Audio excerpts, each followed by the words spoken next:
The rain in Seattle that night was a living thing.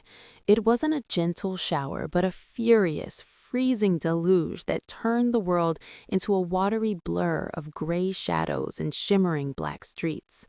But at the grand gates of the Stonecrest estate, the gray was sliced apart by the blinding white flashes of 100 cameras and the warm golden glow of limousine headlights. It was the most important night in a century for the region's werewolf tax.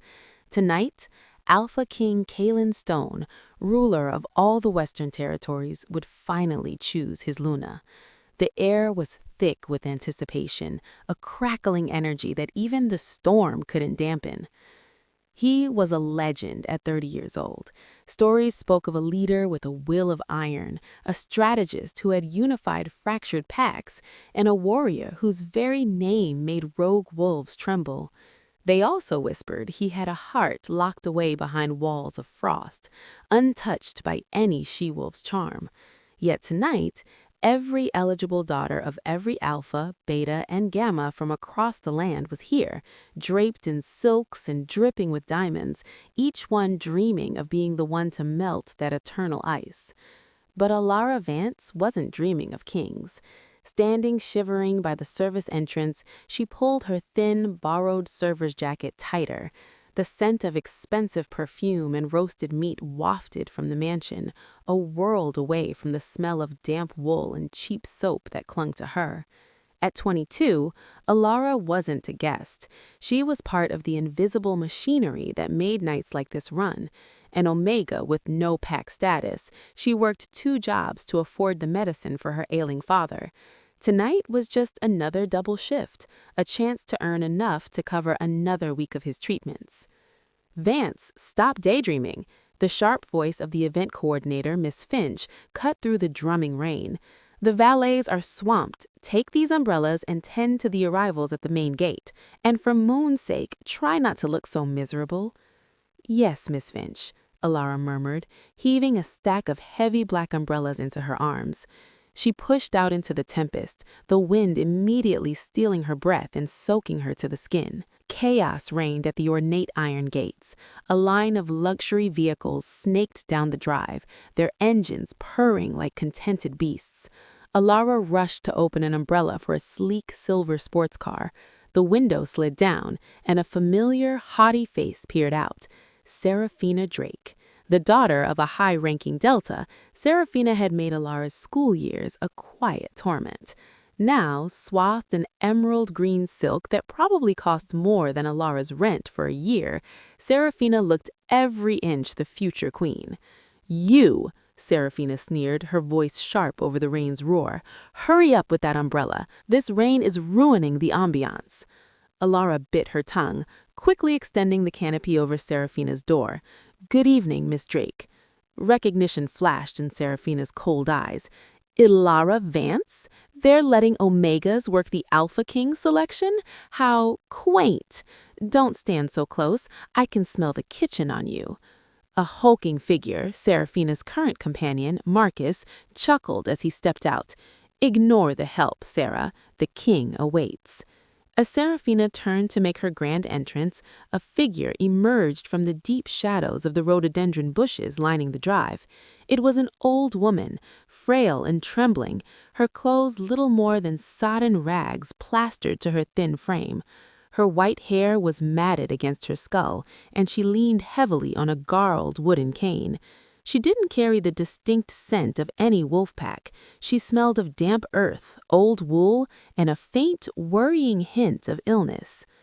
Disoriented, the old woman stumbled, her foot catching on the edge of the pristine red carpet unfurled for the guests. She fell with a soft, painful cry, landing in a deep, muddy puddle right at Seraphina's feet.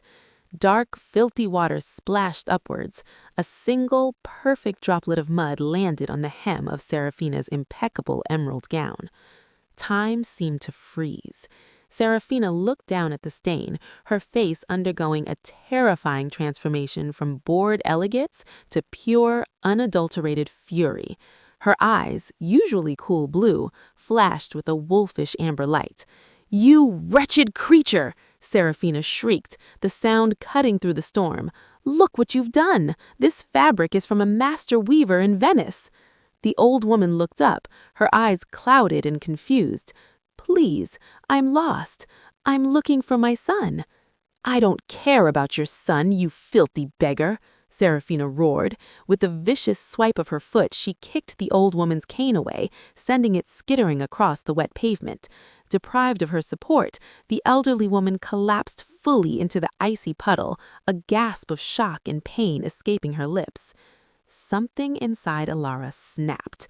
Without thinking, she dropped the umbrella she was holding for Serafina, letting the rain hammer down on her own head, and rushed forward. "Serafina, stop! Can't you see she's ill?" Serafina whirled on her, eyes blazing. "Touch her and you're fired, Vance. She ruined my dress. She should be thrown to the curbside." "She's freezing," Ilara shouted back, surprising herself with her own volume. She knelt in the mud, ignoring the cold seeping through her uniform, and gently wrapped her arms around the shivering woman. "It's all right," Ilara whispered, her voice softening as she tried to pull the woman into a more secure sitting position. The skin under her hands was like ice. "I've got you. You're safe now."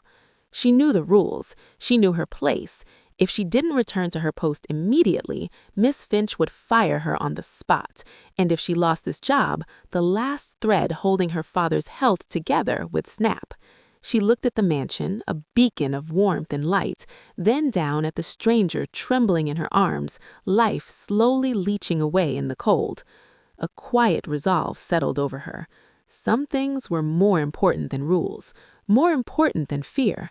"I'm taking you somewhere warm," Alara said firmly, slipping her arms under the woman's shoulders. "The staff quarters are just round back. I have a thermos of soup there." The old woman's hand, garled and cold, suddenly shot out and gripped Alara's wrist with a surprising strength. Her milky eyes seemed to focus, sharpening for a fleeting second, looking directly into Alara's soul.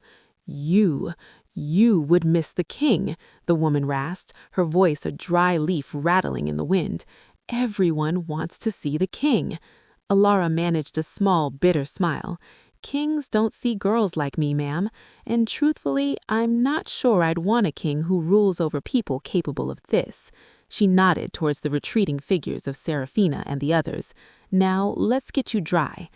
What Alara didn't see, shrouded in the storm and shadows, was the sleek black sedan with darkened windows parked silently 20 feet away. She didn't hear the quiet hum of its engine or see the passenger window slide up without a sound.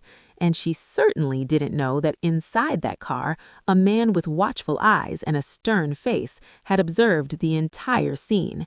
He lifted a small communication device to his lips, his voice low and urgent. "Alpha Kane, we have a situation at the South Gate. The Queen Mother has been located. She is unharmed, but the circumstances of her discovery are revealing." The grand ballroom of Stonecrest Estate was less a room and more a testament to sheer, intimidating power. Vaulted ceilings vanished into darkness, from which crystal chandeliers the size of small cars descended, scattering light like captured stars. The walls were draped in velvet the color of a moonless night, and the air itself was thick, a heavy cocktail of cloying perfume, bubbling champagne, and the underlying primal musk of hundreds of gathered werewolves, their instincts humming with tension and ambition. On a secluded balcony overlooking this sea of glittering ambition stood Alpha King Kalen Stone. He was a man carved from shadow and granite, standing well over 6 feet tall, his broad shoulders straining the impeccable black fabric of his formal attire. His hair was the deep black of a raven's wing, and his eyes were a pale, piercing gray, like winter ice over a deep lake. They scanned the crowd below, missing nothing, but held no warmth, no interest. He gripped the marble railing, his jaw clenched tight. "Report." Kalen's voice was a low growl, meant only for the small device in his ear. "She is secure, my Alpha. She was conducting one of her tests. She's currently in the East Wing Servants Corridor, being looked after." Looked after by whom? Kalen's tone was edged with impatience and a worry he rarely showed. An Omega, a temporary server named Alara Vance. Ronan paused. Your mother is insisting you proceed with the selection ceremony. She wishes to observe the pack's character from the shadows before she makes her presence known. Kalen released a slow, controlled breath. His mother, Queen Mother Isolde, had a will as strong as titanium and a habit of vanishing to test the mettle of her people, disguised as one of them. It was a practice that frayed his nerves, but one he had long ago learned he could not curb. Her wisdom, earned over decades of rule, was unparalleled. If she was safe, he would play his part. Very well, Kalen said, his voice flat. Let's get this spectacle over with. Down on the ballroom floor, amidst the swirling finery, Seraphina Drake had reclaimed her throne of arrogance. The mud stain on her dress was now a faint, ghostly shadow, expertly concealed. She held a flute of champagne like a scepter, surrounded by her usual circle of sycophants. I felt it the moment I entered, Seraphina declared, her voice carrying just enough to be heard by those around her. A pull, a recognition. The moon goddess herself is aligning my path with Alpha Kalen tonight. I can sense his power from here. One of her friends, a she-wolf named Celeste, leaned in, her voice nervous. But, Seraphina, what about that incident at the gate with the old woman? Seraphina waved a dismissive hand, diamonds flashing. Oh, that? A minor inconvenience. Some senile human wandered in. Security is clearly lacking. Honestly, I did the estate a service by moving her along. Can you imagine if the king had seen such a disgrace on his doorstep? I shook my head, a picture of false concern. It was practically a civic duty. Her words were swallowed by a sudden, profound silence that swept the room. The massive double doors at the top of the grand staircase groaned open. Every head turned, every breath was held. The royal announcer's voice boomed, echoing off the marble. Ladies and gentlemen of the assembled packs, presenting His Majesty Alpha King Kalen Stone. Kalen descended the stairs. He moved not with ceremony, but with the lethal, effortless grace of a predator. He offered no smile, no wave of acknowledgement. His icy gaze swept over the bowed heads of the eligible she-wolves who had formed a semicircle at the base of the stairs. This was the moment, the centennial mate selection. He would walk among them, and the moon goddess's bond, the fated mate pull, would guide him to his destined Luna. He began his slow procession.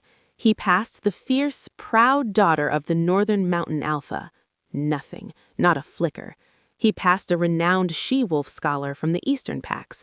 Silence from his wolf within.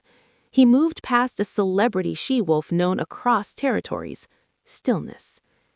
He stopped in front of Seraphina Drake.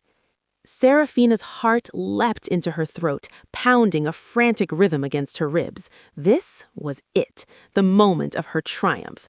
She lifted her chin, offering him a smile she had practiced for hours, part allure, part submission, wholly confident. Kalen leaned forward slightly, a formality. He inhaled the scent at the crook of her neck, where a wolf's natural scent was strongest. Seraphina held her breath, her body thrumming with anticipation. Kalen straightened. His nose wrinkled, almost imperceptibly. "You smell of," he began, his voice cool and analytical. "You smell of ambition and a rather aggressive floral perfume attempting to mask something else." He paused, his gray eyes locking onto hers. "There is a note of damp soil and fear."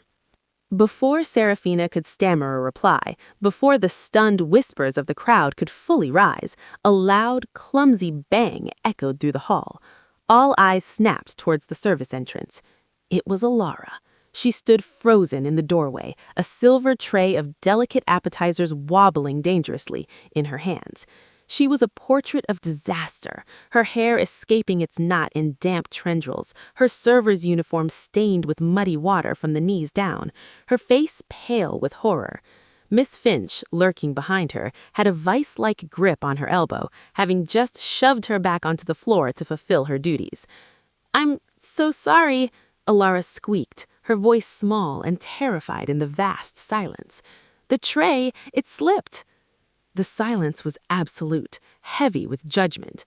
Seraphina saw her salvation, a chance to redirect the king's dangerous attention. Her finger, tipped with a perfect crimson nail, shot out accusingly at Alara. "You!" Seraphina's shriek was like shattering glass. "How dare you interrupt the Alpha King's procession? Look at her! She's filthy! She's the one who was consorting with that disgusting beggar at the date. Your Majesty, she is a security risk. She likely let the wretch onto the grounds." King Kalen turned slowly. His icy gaze found Alara, pinning her in place like a butterfly to a board. Alara felt the weight of his gaze, a physical pressure. She was a field mouse before a hawk. She expected his anger, a thunderous command that would shatter her completely. She braced for it. But then, the estate's ancient air circulation system chose that moment to cycle. A gust of air swept from the service corridor, where Alara had just come from, carrying with it the sense of the kitchen, of rain, and of her.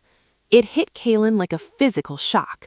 Wild strawberries, sun-warmed after a summer rain, the clean, crisp scent of ozone after a lightning strike, and under it all, a deep, comforting, utterly intoxicating note of pure vanilla and cedarwood.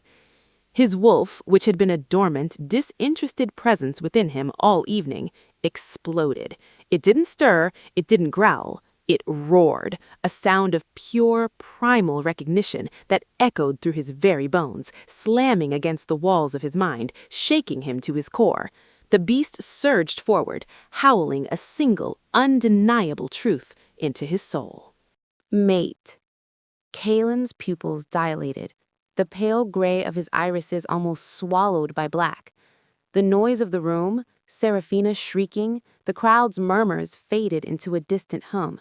His entire world narrowed to the girl in the stained apron, holding a tray as if it were the only thing keeping her from drowning. He took one step toward her, then another. "Remove her!" Seraphina cried to the nearby guards, misreading the intense focus on Kalen's face as fury. "Take her to the holding cells." Two large guards in Stonecrest livery moved to obey, reaching for Alara's arms. "Do not touch her." Kalen's voice was a low, resonant growl that vibrated in the chest of every wolf in the room. It wasn't loud, but it carried an alpha command so absolute it froze the guards in mid-motion, their hands dropping limply to their sides. Alara trembled, the tray shaking so violently a stuffed mushroom cap tumbled to the floor. "Your Majesty, I'll leave. Please, I didn't mean to." Kalen was before her in 3 long strides. He towered over her, blocking out the chandelier light, his presence an overwhelming force. He reached out, his hand, large, scarred from battle, hovered for a moment before he gently, so gently, brushed a damp strand of hair from her cheek.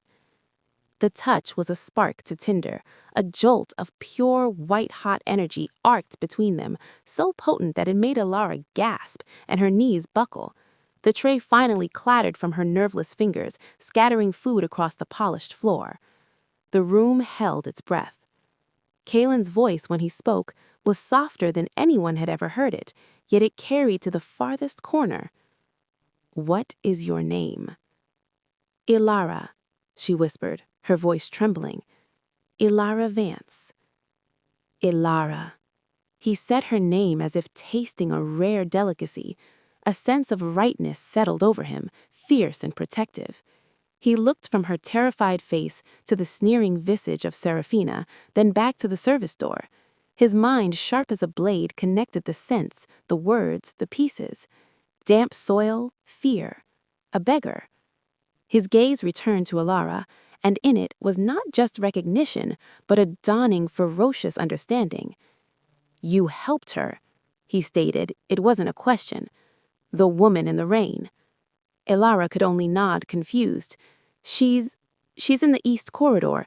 I gave her soup in a blanket, but she needs a doctor. She's very weak."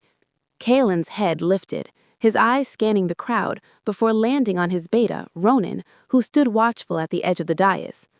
"Ronan," Kalen said, his voice now ringing with authority, "bring her in. It is time for my mother to greet her people." The double doors opened once more, but it was not a frail beggar who entered. It was the old woman from the storm, yet the tattered shawl was gone. In its place was a gown of deep sapphire velvet, simple but exquisitely cut. A circlet of woven silver rested upon her now brushed white hair. She walked without a cane, her spine straight, her bearing of immense, quiet authority. The milky confusion was gone from her eyes, replaced by a keen, intelligent light that saw everything. A collective, shuddering gasp swept the room. Those who knew dropped immediately to one knee. Others followed, a wave of obeisance. "The Queen Mother," someone whispered, the title spreading like wildfire. "Isolde." Queen Mother Isolde walked with deliberate steps. She passed the bowing alphas, she passed Serafina, not even granting her a glance. She walked directly to Alara, who stood stunned, her hand still pressed to her cheek where Kalen had touched her. The Queen Mother's stern expression softened. She reached out and took both of Alara's muddy, cold hands in her own warm and steady ones. "My dear girl," Isolde said, her voice clear and strong, filling the silent hall. "You have a heart that outshines every diamond in this room." Then she turned, her gaze sweeping over the assembled elites, finally settling on Serafina with the force of a landslide. "Out of hundreds," Isolde announced, her voice like cold steel, "this young woman, who had every reason to look away, was the only one who stopped. She offered kindness without expectation. She offered warmth without cost." She raised her hand, pointing directly at Serafina, "And that young woman kicked away my cane and left me to freeze." The color drained from Serafina's face so completely she looked like a porcelain doll. Her mouth opened and closed, but no sound emerged. Kalen turned his head toward Serafina. The growl that emanated from him was not human. It was the sound of the earth cracking open, of ancient promises of retribution. "You," he said, the single word dripping with menace. "You laid hands on the Queen Mother." "I didn't know," Serafina finally shrieked, finding her voice, which was now laced with panic. "It was a trick, a test. This isn't fair." "Integrity," Kalen said, his voice dropping to a deadly calm, "is what you demonstrate when a king is watching. It is what you do when you believe no one of consequence is there to see." He didn't raise his voice. "Guards, take Miss Drake and her companion to the administrative offices. We will discuss the meaning of pack law and hospitality in detail." As Serafina was escorted away, her pleas and protests fading, Kalen turned back to Alara.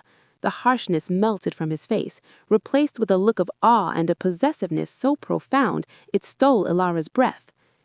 "You saved my mother," he said quietly for her ears only, "and the moon goddess in her wisdom has led me to you." Ilara's mind was reeling. The kind old woman was the Queen Mother. The terrifying, beautiful king was saying she was his mate. It was impossible. A dizzying fairy tale. "I just did what was right," she stammered, the words feeling terribly inadequate. "No," Kalen shook his head, a faint, almost imperceptible smile touching his lips. "You did what a true Luna would do." He was about to say more, to ask her anything, everything, but the moment shattered. The enormous, arched window high above them, a masterpiece of stained glass, exploded inward, not from the storm. Crash! Shards of colored glass rained down like deadly confetti. Black ropes dropped from the broken frame, and dark, armored figures rappelled down, landing in crouches amidst the screaming, scattering crowd. Canisters hit the marble floor, hissing and spewing thick, acrid gray smoke that burned the eyes and throat. "Attack!" Ronan bellowed, already shifting, his clothes tearing as his wolf form erupted. Kalen reacted instantly, a shield of muscle and fury. He shoved Alara behind him, placing his own body between her and the chaos. "Ronan, protect my mother. Protect Ilara." But the assault was too precise, too calculated. In the blinding smoke, a projectile hissed through the air. It wasn't aimed at Kaylin. A small, weighted dart embedded itself in Alara's neck. She gasped. A sharp sting followed immediately by a wave of cold numbness. Her hand flew to her neck, her fingers finding the feathered end of the dart. The world tilted, the sounds of battle becoming muffled and distant. "Ilara!" Kaylin's roar of anguish was the last thing she heard, warped and echoing as if from the bottom of a deep well. Her legs gave out. Strong arms caught her as she fell, but they weren't Kaylin's. Through blurring vision, she saw a masked face clad in black tactical gear looming over her. The eyes visible through his visor held no emotion. They were simply assessing her, a mission objective. "Primary target acquired," the man stated into a throat mic, his voice flat and mechanical. "The air is secure. Moving to extraction." Then the world didn't just go dark. It vanished. The grand ballroom of Stonecrest, a symbol of unwavering power just minutes before, now resembled a war zone. Smoke hung in ghostly tendrils, catching the light from shattered chandeliers. The sweet scents of perfume and food were buried under the acrid stink of explosives and the sharp, coppery tang of blood. Overturned tables and shards of crystal littered the floor like the aftermath of a hurricane. In the center of the devastation stood Alpha King Kaylin. His formal jacket was gone, torn away during his partial shift. His chest heaved, not from exertion, but from a rage so deep it vibrated in the air around him. His wolf was a screaming, clawing entity just beneath his skin, demanding vengeance, demanding blood. He threw his head back and unleashed a roar that shook the very foundations of the mansion, a sound of pure, primal loss and fury. When the echo died, his voice was terrifyingly calm, a blade of ice. "Lock down the territory, seal the borders, ground every aircraft. Nothing enters, nothing leaves. If so much as a sparrow flies without my authorization, I will reduce this city to ash." Ronan, back in human form with a fresh gash on his cheek, was already on a satellite phone, his voice a rapid-fire stream of commands. He approached Kaylin, his expression grim. "Alpha, the breach was professional. Military-grade suppressants in the smoke to weaken our senses. They came from the roof, exfiltrated the same way. This wasn't a rogue attack. This was a targeted extraction." Kaylin turned to his mother. Queen Mother Isolde stood regally beside an overturned chaise, a royal guard flanking her. A medic was checking her pulse, but she waved him away, her eyes fixed on her son, filled with a mother's fear and a queen's calculation. "Mother." Kaylin's voice cracked, revealing the young man beneath the king for a fleeting second. "Who did you see? Who took her?" Isolde's face was pale but composed. They wore no pack insignia, but their tactics and their gear. It was the mark of professional mercenaries, private military. "But, Kaylin," she hesitated, her sharp eyes clouding, "the one who took her, he didn't call her a prisoner, he called her the heir." "Heir?" Kaylin paced, a caged panther. "She's an Omega waitress, Mother. She lives in the Cedar Springs tenement. She works 2 jobs. What throne could she possibly be heir to?" Ronan stepped forward, a tablet in his hand, his face ashen. "Sire, I initiated a deep-level background check on Alara Vance the moment you showed interest. The results?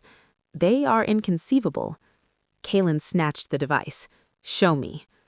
"Her birth certificate," Ronan pointed, his finger trembling slightly. "It's a forgery, a supremely skilled one, likely intelligence agency level. The man listed as her father, Thomas Vance. Our databases cross-reference him as Thomas Vale, a former deep-cover operative for the Human Wolf Alliance's Special Division. He vanished without a trace 22 years ago." A cold that had nothing to do with the broken windows seeped into Kaylin's bones. A Black Ops operative hiding in the slums with an Omega girl? Unless, Queen Mother Isolde said softly, her voice like a fateful bell tolling. "She is not an Omega at all." Kaelin stared at her. "I scented her, Mother. She was sweet, soft, gentle. True alphas of the ancient bloodlines," Queen Isolde whispered, stepping closer, "possess abilities lost to most of us. One of them is scent masking. A powerful guardian could have bound her nature, hidden her essence, even from herself, to protect her." The implications crashed over Kaelin like a tidal wave. The strange, instant strength of their bond, the sheer, undeniable power of the mate pull he'd felt. It hadn't just been about her heart, it was about her blood. His eyes darkened, the ice replaced by storm clouds. "Then I haven't just lost my mate. I've lost a royal heir who has been hidden in my own territory, and someone else has known her true value all along." Ilara awoke to a sterile, humming silence. Her head pounded with a dull, persistent ache. She tried to move, but her wrists were secured to the cold metal arms of a chair with heavy polymer restraints. This wasn't a dungeon of stone and chains. It was a modern, clinical interrogation room. One wall was a vast, dark mirror. She knew what that meant. "Hello?" Her voice was a dry croak. She swallowed, her throat parched. Panic, cold and slick, began to coil in her stomach. She thought of her father, alone and sick. She thought of Kaelin's face, etched with fury and fear as she fell. What had they done with him? A heavy magnetic lock disengaged with a loud clunk, and the steel door slid open. A man walked in. He was in his late 50s, with hair the color of polished silver, and a face that might have been handsome if it weren't for the utter emptiness in his pale blue eyes. He wore a suit of charcoal gray so impeccably tailored it seemed painted on. He carried a simple leather folder. "I trust you are feeling alert, my dear?" His voice was smooth, cultured, and cold as the room. "Where am I?" Ilara demanded, pushing down her fear with a surge of anger. "If this is about ransom, you've made a catastrophic mistake. I'm nobody." The man chuckled, a dry, rasping sound devoid of humor. He placed the folder on the table and sat opposite her. "Ransom? How delightfully quaint. No, Miss Vance. Or should I say, Miss Atos?" The name hung in the air, foreign and heavy. "My name is Ilara Vance. Thomas Vale is your guardian, your protector, not your father." The man said it as a simple, irrefutable fact. Your biological father was Alpha Orion of the Atos Pack, the Stormwing line, the last true Alpha dynasty of the Mediterranean coast. The Stormwing Atos. Ilara's breath caught. They weren't a myth, but they were a tragedy. A glorious pack said to have been eradicated in a single bloody night of betrayal over 2 decades ago. A bedtime story of lost glory. "You're lying," she whispered, but the denial felt weak. "Am I?" Silas, for that was the name he would give her, opened the folder and slid a photograph across the table. It was old, the colors faded. A man with fierce, laughing eyes the same hazel green as her own, his arm around a woman with a Lara's smile and a cascade of dark curls. Between them, caroled in the woman's arms, was a baby, and on the baby's neck, just above the collar of a tiny white gown, was a distinct, pale birthmark in the shape of a stylized, sweeping wing. Ilara's free hand instinctively flew to her own neck, to the small mark she had always hidden under her hair or with makeup, a mark Thomas had told her was just a coincidence, a simple birthmark. "You are the sole surviving heir to the Atos legacy, lands, titles, historical artifacts, and a trust fund controlled by bloodline-locked encryptions containing wealth that would make kings weep. I need your cooperation to access it." "I don't believe you," Ilara said, but the photo was searing itself into her mind. The resemblance was unnerving. "Belief is optional. Compliance is not." Silas's smile was thin. He stood, tapping the glass of the two-way mirror. Let her contemplate her choices. If she remains uncooperative by the next cycle, bring in the guardian. Let's see how strong her resolution is when it's tested with his suffering. He left, the door sealing behind him with a final, ominous thud. Ilara was alone with the photograph and the crushing weight of a stolen history. She wasn't Ilara Vance Omega. She was Ilara Atos, a lost princess of a murdered pack. The truth was an avalanche, burying the life she knew. But beneath the shock and fear, the ember of that strange, bending metal anger still glowed. They have Thomas. They think I'm a helpless girl in a chair. She looked at her hands, tethered but not broken. She thought of Kalen, his touch, his vow unspoken. She thought of Thomas, who had given up everything to keep her safe. No, she thought, the ember flaring. I am not a victim. I am the daughter of Orion and Lyra Atos. I am the mate of Alpha King Kalen Stone, and I will not break. She closed her eyes, not in defeat, but in focus. She reached inward, past the fear, searching for the source of that momentary strength. She found it, a locked door in her soul, thick with dust and chains. She took the heat of her rage and her love, and she aimed it at the lock. The Stonecrest Intelligence Hub was a symphony of controlled chaos. Banks of monitors glowed, displaying maps, satellite feeds, and data streams. Technicians spoke in hushed, urgent tones. The air was thick with tension and the smell of strong coffee.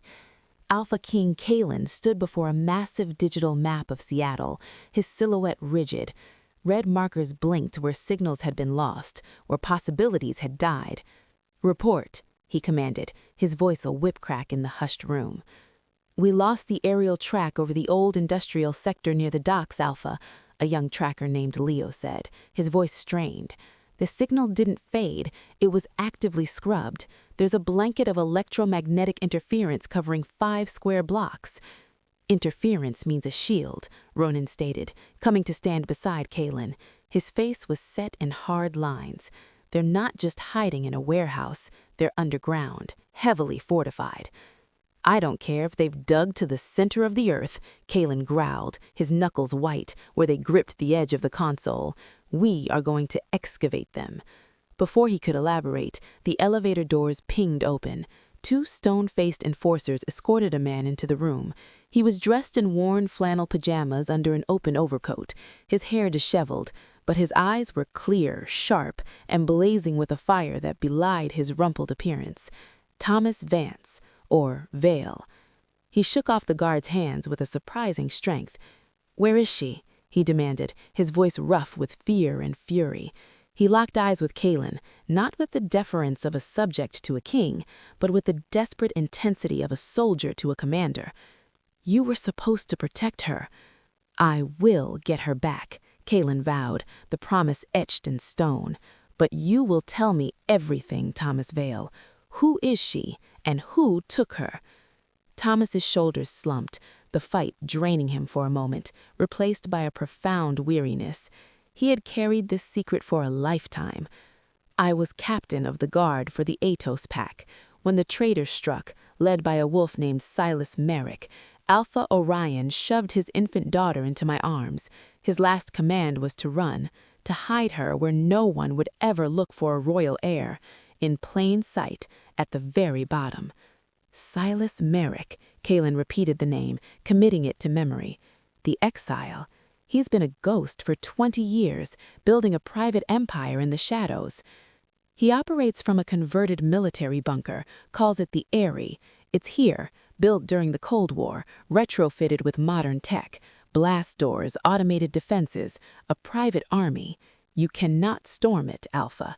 It was designed to withstand a siege. Kalen walked away from the map to a reinforced armory wall. He didn't reach for ceremonial weapons. He selected a brutal, efficient assault rifle, checked the magazine, and tossed it to Thomas. Thomas caught it, and in that single fluid motion, checking the chamber, flicking off the safety, the sick, worried father vanished. In his place stood Captain Thomas Vale, eyes hard, hands steady. "I'm not planning to knock," Kalen said, his voice dropping to a deadly calm. He turned to face the room. "Initiate Code Black." A collective sharp intake of breath echoed through the hub. Code Black. It wasn't just a mobilization, it was a declaration of total, unrestrained war. No protocols, no negotiations, no mercy. "Ronan," Kalen commanded, "mobilize the 1st and 3rd Enforcer Legions. Bring up the armored vehicles from the South Garrison. And," he added, a cold, calculating glint entering his eyes, "bring Seraphina Drake to the ready room." Ronan blinked.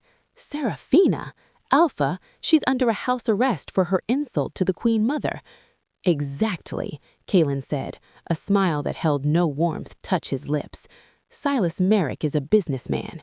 He traffics in secrets, leverage, and assets. I believe we have an asset he might find distracting, or at least a useful opening gambit." Deep within the heart of the Eyrie, Alara was putting her lifetime of invisibility to work. A good waitress was a ghost, unnoticed, unheard, but seeing and hearing everything. She had observed the guard outside her door for what felt like hours. His right boot had a slight, consistent drag. He checked a small device on his wrist every 7 minutes, on the dot. The ventilation grate in the corner of her cell was small, but the screws were on the inside. She didn't waste energy on the tough polymer restraints. Instead, she focused, remembering the feeling of bending the metal. She concentrated on her left thumb, on the joint. With a deep, centering breath and a prayer to any god that might be listening, she twisted and jerked her hand sideways. Pop! The pain was instant and blinding, a white-hot lance shooting up her arm. She bit down on her lip until she tasted blood to stifle a scream. Tears streamed from her eyes as she worked her hand, now slick with sweat and a little blood, through the loosened cuff. She was free. Gritting her teeth, she gripped the dislocated thumb with her other hand. "Heal," she whispered through the pain, pouring every ounce of her will, her newfound identity into the command. "You are Atos. You are stone. Heal." A warm, tingling sensation spread from her core to the injury. The swelling receded, the jagged edges of pain smoothed over. In moments, the thumb was straight, sore but functional. She stared at her hand in awe before quickly freeing the other. She crept to the door, pressing her ear against the cold metal. Thump, drag, thump, drag. He was coming. The door buzzed and slid open. The guard entered, holding a tray with a bland-looking meal. "Lunch, princess. Don't get used to the service." As he bent to place the tray on the small table, Alara moved. She didn't know how to fight, but she knew about pressure points from helping her father with his aches. She drove the stiffened fingers of her good hand into the side of his neck, right where his pulse hammered. The guard choked, staggering. The tray clattered to the floor. He swung a meaty fist backhanded, catching Alara across the ribs. A sickening crack echoed in the small room, and agony erupted in her side, stealing her breath and sending her crashing into the wall. She slid down, gasping, stars dancing in her vision. "You little witch," the guard snarled, rubbing his neck. He drew a stun baton from his belt, the end crackling with blue energy. "I'm going to enjoy this." As he raised the baton, the entire bunker shuddered.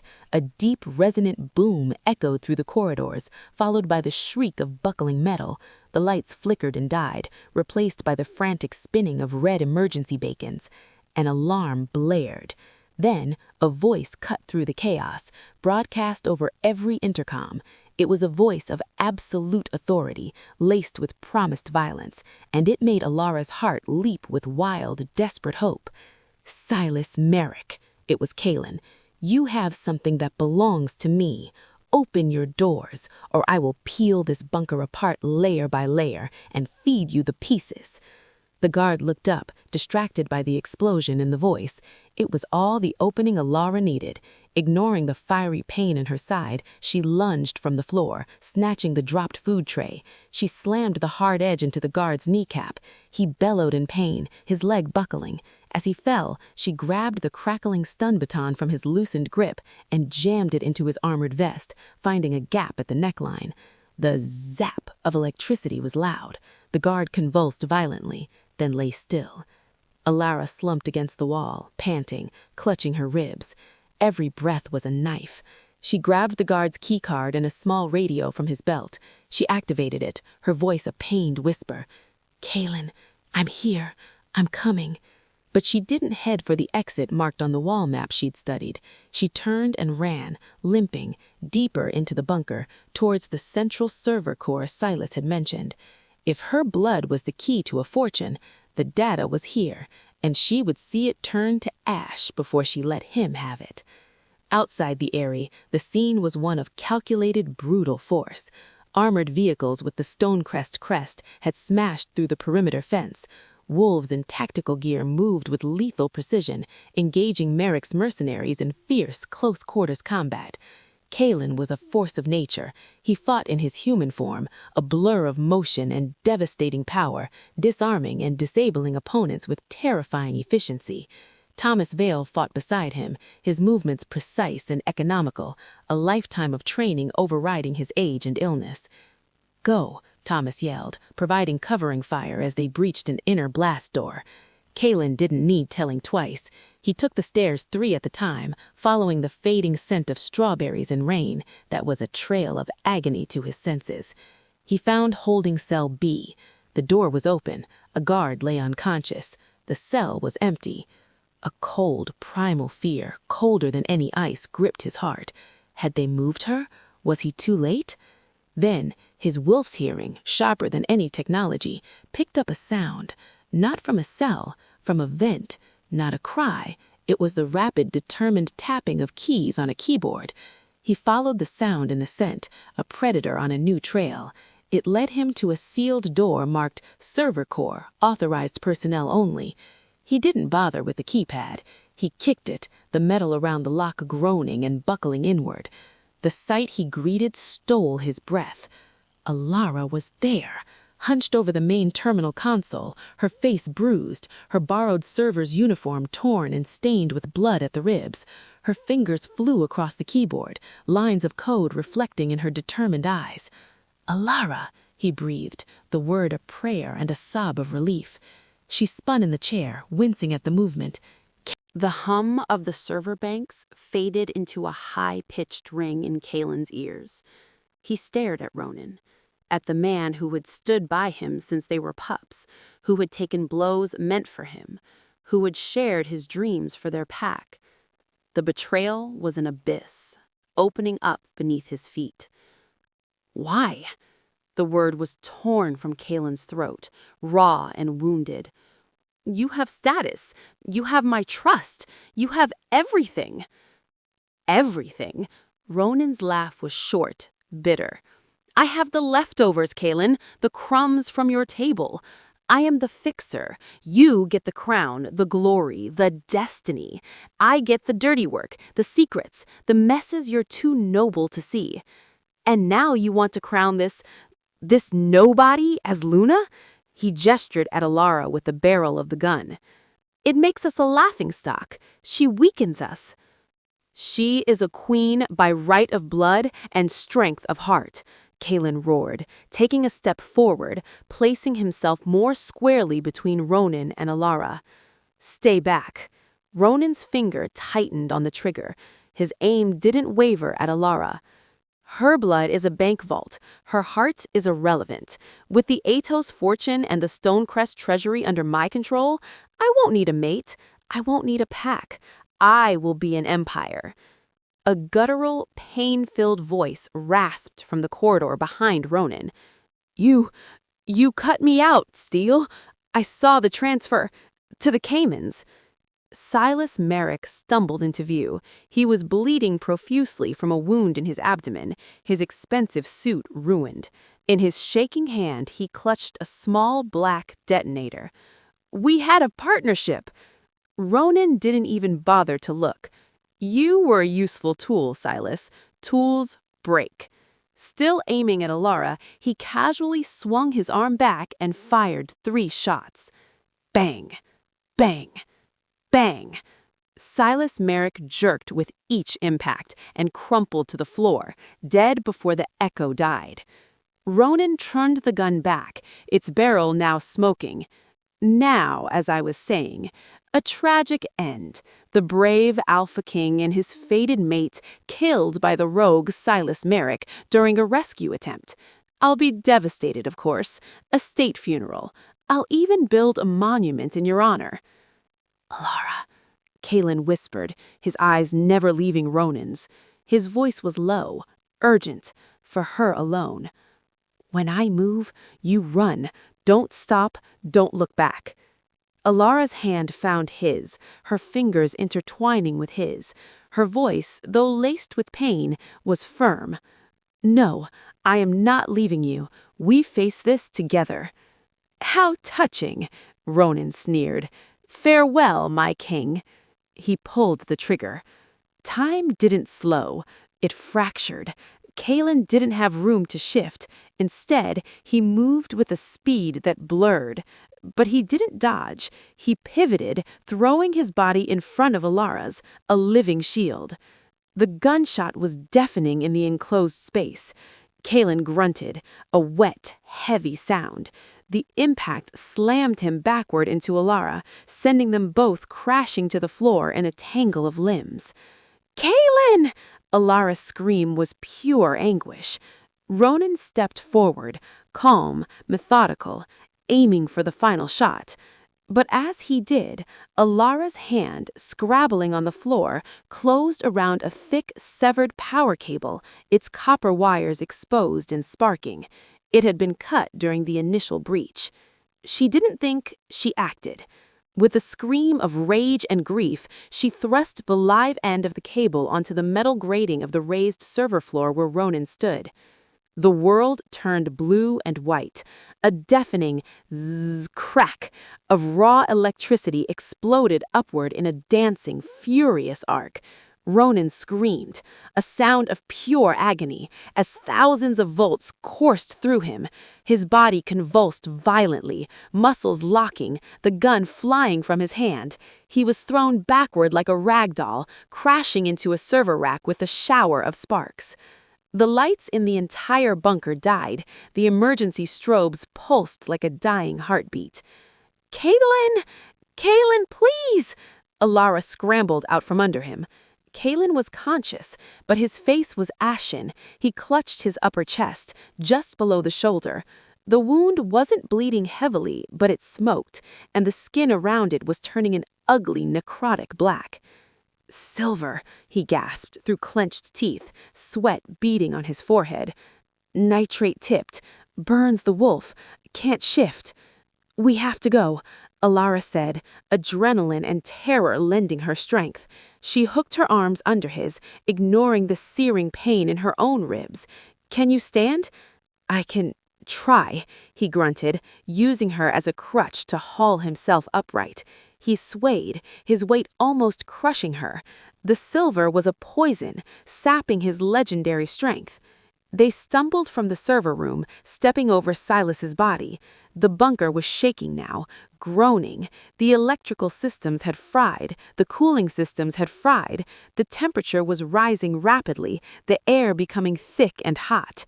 It was an oven, and they were trapped inside. Alara half-dragged, half-carried Kalen down a corridor, following the emergency exit maps burned into her memory. They reached a heavy round hatch, marked Storm Drain Access.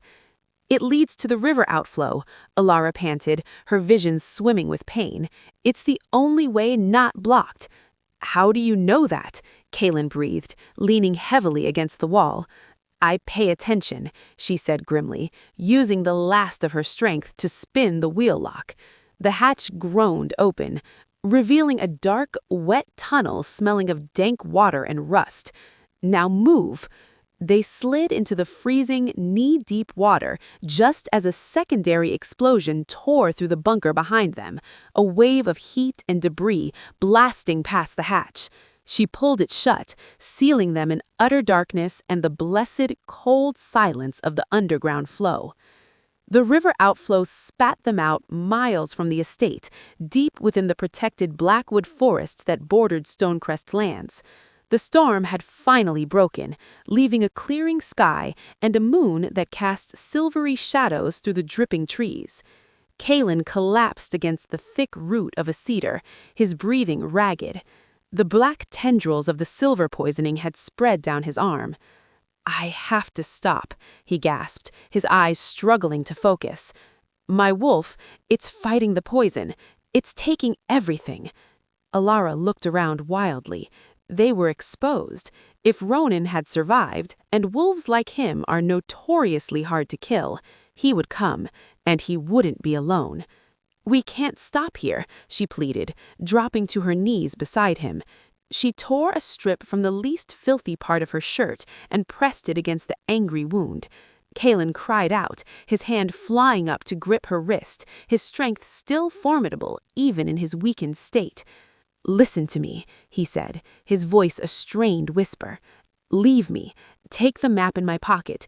It leads to a safe house. Your father will find you. You have the Atos lineage. You can claim your throne. You don't need a dying king." Alara grabbed his face, forcing his glazing eyes to meet hers. The moonlight caught the ferocity in her gaze. "You listen to me, Kalen Stone. I didn't save your mother to let her son die in the mud. I didn't crawl out of a burning bunker to become a widow before I've even had a chance to be a wife. You are my mate, and I do not abandon mine." Something in her voice, a resonance of command that had nothing to do with volume, made him blink. In her eyes, for a fleeting second, she saw not just hazel green, but a flash of luminous metallic silver. She dragged him further under the canopy to a small, dry overhang formed by a fallen giant sequoia. "I have to get the bullet out," she said, her voice trembling but resolved. "My Thomas, he taught me field medicine, just in case." "It will hurt," Kalen warned, his head lolling back. "I know." She pulled the small pocket knife she always carried from her pants. It was meant for opening boxes, not surgery. She flicked it open. "Bite on this." She shoved the thick, smooth stick between his teeth. Kalen clamped down. Ilara took a steadying breath, said a silent prayer, and dug the tip of the blade into the blackened flesh. Kalen's body arched off the ground, a muffled, animalistic roar tearing from his throat, stifled by the wood. Ilara worked with a desperate, focused speed, her fingers slippery with his blood. She felt the metal, deformed and hot, lodged against bone. With a final, careful twist, she levered it out. The small, sinister, silver-tipped slug fell into the moss with a soft plink. Kalen spat out the stick, gulping in great lungfuls of air, trembling from head to toe. "You have a terrible bedside manner," he rasped. A choked half-sob, half-laugh escaped Ilara. "I'll work on it. Now, rest. I'll keep watch." But rest was a luxury they wouldn't get. A howl pierced the serene night. It was close, hungry, vengeful. Then another, and another. Kalen tried to push himself up, but his body betrayed him, convulsing with a fresh wave of pain from the draining poison. He couldn't summon his wolf. He was utterly vulnerable. From the ink-black shadows between the trees, pairs of glowing red eyes appeared. One set, then 3, then 6. Ronan stepped into the small clearing. He was in human form, but he looked monstrous. One side of his face and neck was a mass of livid electrical burns. His clothes were charred and torn. But he was alive, and his eyes burned with madness and hate. 3 large, scarred rogue wolves flanked him, their lips peeled back from yellowed fangs. "You are remarkably difficult to exterminate, I'll give you that. But look at you now, the mighty alpha cowering under a log. Pathetic." His eyes slid to Alara. "Step aside, girl. I'll make his end quick. Perhaps I'll even keep you alive. A trophy has its uses." Ilara stood up. She was small, battered, and unarmed. She stood between the monster and her mate. "You want him?" she said, her voice clear and steady in the cold night air. "Then you go through me." Ronan laughed, the sound cracking through the silent woods. With pleasure, his body began to contort, bones snapping and reforming. In seconds, a massive, scarred wolf, the color of storm clouds, stood before her, saliva dripping from his jaws. He crouched, muscles coiling to spring. Ilara didn't run. She closed her eyes. She didn't search for fear. She reached for the core of herself, the girl who helped strangers, the daughter who protected her father, the woman who had faced down terror in a bunker. She found the sealed door within her soul, the one labeled Aetos, and she didn't just open it, she blew it off its hinges. When her eyes opened, they were no longer human. They blazed with a brilliant, incandescent silver light, the ancient mark of the Stormwing Alpha. The air around her crackled with static, and the very leaves on the trees trembled. Ronan lunged. Kneel! The word didn't come from Ilara's mouth. It seemed to vibrate from the earth itself, from the stones, from the marrow of the ancient trees. It was a command of such primordial, absolute authority that the rogue wolves behind Ronan instantly dropped, bellies to the ground, whining in terrified submission. Ronan's wolf hit an invisible wall of pure will. He skidded in the dirt, snarling and snapping, fighting the compulsion with every ounce of his stolen strength. His joints popped in protest, his muscles straining against a force that governed his very biology. I said, kneel. Ilara's voice was thunder and tsunami. With the final sickening crack of yielding bone, Ronan's front legs buckled. He was forced down, his powerful body shuddering, his muzzle grinding into the forest floor. He was pinned, not by physical strength, but by the weight of a bloodline older than the mountains. Ilara stood over him, the silver light from her eyes casting an ethereal glow. She picked up a heavy, jagged stone. She was not a killer by nature, but she was a protector, and he had tried to take everything from her. You betrayed your alpha. You betrayed your pack. You betrayed the very concept of loyalty. She raised the stone high. Just then, blinding spotlights flooded the clearing. Freeze! Down on the ground! Dozens of laser sights painted Ronan's fur. From the tree line emerged Thomas Vale, a high-powered rifle shouldered, and beside him, Queen Mother Isolde, her regal bearing untouched by the forest mud. A full contingent of Stonecrest royal guards fanned out behind them. Well done, Ilara, Thomas said, his voice thick with pride and relief. Step back now. We'll take it from here. Ilara let the stone fall from her numb fingers. The silver light in her eyes winked out, and the immense cost of wielding such power crashed down on her. Exhaustion, pain, and shock rolled over her in a wave. Her legs gave way. But she didn't hit the ground. Kalen, summoning a last reservoir of strength, caught her, pulling her gently against his chest. I've got you, he whispered into her hair, his own body trembling with effort and relief. I've got you. The guards moved in, securing Ronan with silver-reinforced chains. Queen Mother Isolde approached. She looked at her son, alive. She looked at Ilara, who had just commanded an alpha-level traitor to his knees with a word. Without a word, the Queen Mother of the Western Territories bowed. It was deep, formal, and utterly sincere. Long live the Queen, Isolde whispered. Around them, the guards, seeing their Daja Queen bow, dropped to one knee in unison. Thomas Vale lowered his rifle and bowed his head. Ilara, cradled in Kalen's arms, looked around at the scene, bewildered and overwhelmed. Can we just go home? She murmured, her consciousness fading at the edges. Kalen pressed a kiss to her temple. Yes, my heart. Let's go home. The medical wing of Stonecrest's estate was a place of quiet efficiency and healing. Sunlight streamed through tall windows, a stark contrast to the storm and darkness they had endured. Ilara lay in a wide bed, her ribs bandaged, various salves applied to her bruises. The deep, healing sleep of a wounded wolf had finally released her, and she awoke to the scent of lavender and clean linen, and to the sight of Kaelin asleep in a chair by her bedside. He was still pale, the shadow of the silver poisoning lingering, but the black tendrils were gone from his skin. His hand was wrapped around hers, even in sleep. The sight filled her with the warmth that soothed the last edges of her pain. As if sensing her wakefulness, his eyes fluttered open. The winter gray was softer now, filled with a concern that made her breath catch.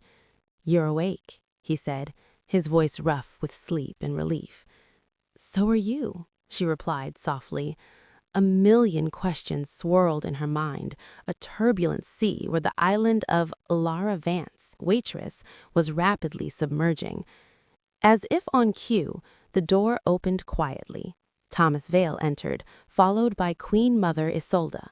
Thomas looked years younger without the constant weight of his secret.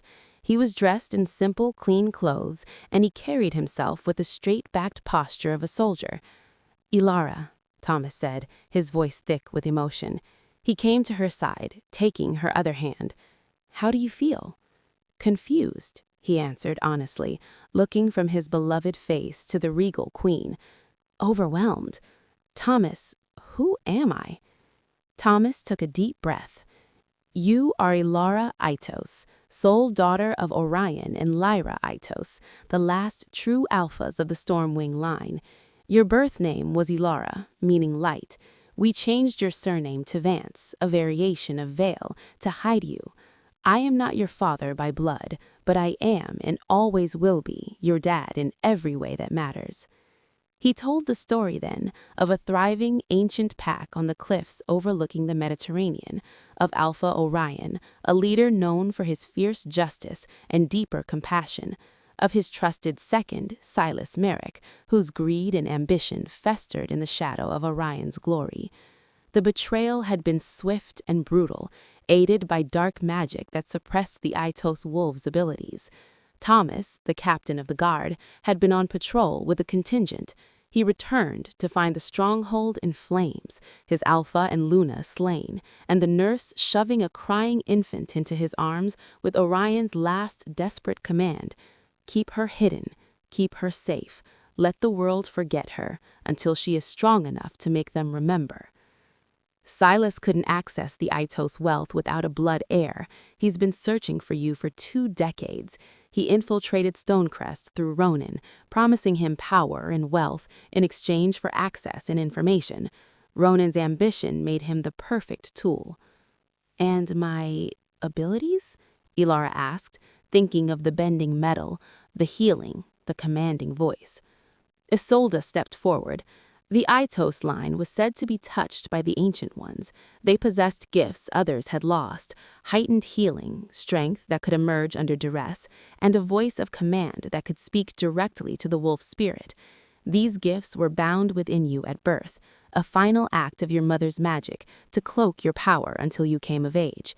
Stress, love, the mate bond, they have begun to unravel those bindings. Kaelin's hand tightened on hers. "When I scented you, it was so powerful, so right. I thought it was just the mate pull, but it was also your true nature calling to mine." "What happens now?" Ilara asked, the weight of her legacy settling on her shoulders. "Now," Kaelin said, his voice firm, "we heal, both of us. Then we decide the future, together. The Aitos lands have been under a regency council since the fall. Your people are scattered, some in hiding, others enslaved by Silas's remnants. They have waited for their true alpha for a long time." "I don't know how to be an alpha," she whispered, fear lacing her words. "You already are," Thomas said fiercely. "You led when others followed. You protected when others attacked. You showed mercy and meted out justice. That is what an alpha does." Over the next few days, as their bodies knitted back together, Ilara learned more. She pored over old Aitos journals Thomas had smuggled out, beautiful illuminated books detailing pack history, laws, and the mountainous coastal territory that was her birthright. She saw paintings of her parents, and the resemblance was undeniable. It was like meeting ghosts who were intimately familiar. Kaelin was often called away to manage the fallout of Ronan's betrayal, rooting out his few loyalists, securing pack finances, reassuring the terrified guests from the selection night. But he always returned to her side, his presence a steady anchor. One afternoon, as they walked slowly in the estate's private gardens, Ilara finally asked the question that had been burning in her mind. The selection, the mate selection, it was interrupted. The law, your people will expect a Luna, a proper one. Kaelin stopped, turning to face her.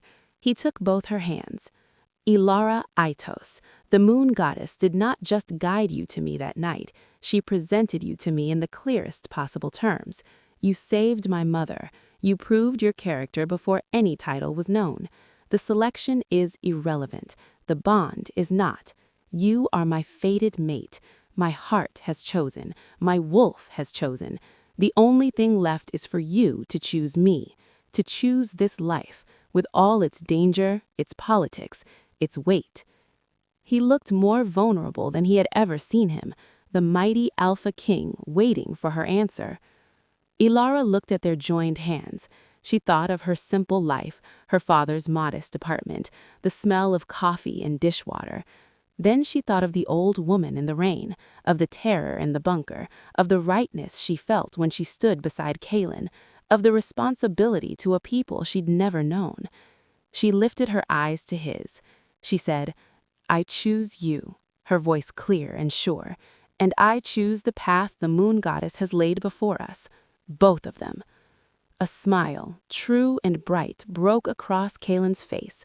It transformed him, melting the last of the winter ice in his eyes. He didn't kiss her, respecting her wish, but he raised her hands to his lips, pressing a reverent promise against her knuckles. Then we will walk it together, as equals. The peace of the moment was shattered by the rapid approach of a young page. He skidded to a halt, bowing deeply. Alpha Kaelin, forgive the intrusion. A messenger has arrived from the Eastern Peaks Pack. He bears an urgent summons from the Council of Alphas. Kaelin's smile vanished, his posture shifting back to that of the king. A summons? On what grounds? The page swallowed, his eyes flicking nervously to Ilara. The grounds, sir, are the unsanctioned declaration of a foreign royal heir on sovereign territory and the unlawful execution of pack justice without council oversight. They demand your presence, and hers. The garden, so full of warmth and promise a moment before, suddenly felt cold. The outside world, with its politics and perils, had just crashed into their sanctuary. The path forward was no longer just about healing and choice. It was about survival. The journey to the neutral territory where the Council of Alphas convened was conducted in a tense silence. They traveled in a convoy of armored vehicles, Kaelin, Ilara, Thomas, and Queen Mother Isolde in the lead car. Ilara wore a simple, elegant dress of charcoal gray, a color of mourning for her lost family and of strength for the battle to come. Her Atos wing birthmark was visible at her neck, no longer hidden. Kaelin was in full formal regalia, the Stonecrest crest, a mountain peak under a full moon, picked out in silver on his black jacket. His face was an impassive mask, but Ilara could feel the controlled tension thrumming through him. This was not just a hearing, it was a trial, and the outcome would determine the future of two packs. The council chambers were housed in an ancient monolithic building of stone and timber, deep in a valley belonging to no single pack. It was a place of tradition, power, and often brutal pragmatism. As they entered the vast circular hall, Ilara felt the weight of hundreds of eyes upon her. The air was thick with the sense of old wood, wolf, and hostility.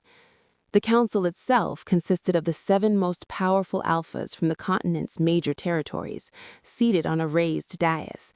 At the center sat an ancient wolf named Thorin, his hair and beard white as snow, his eyes like chips of flint.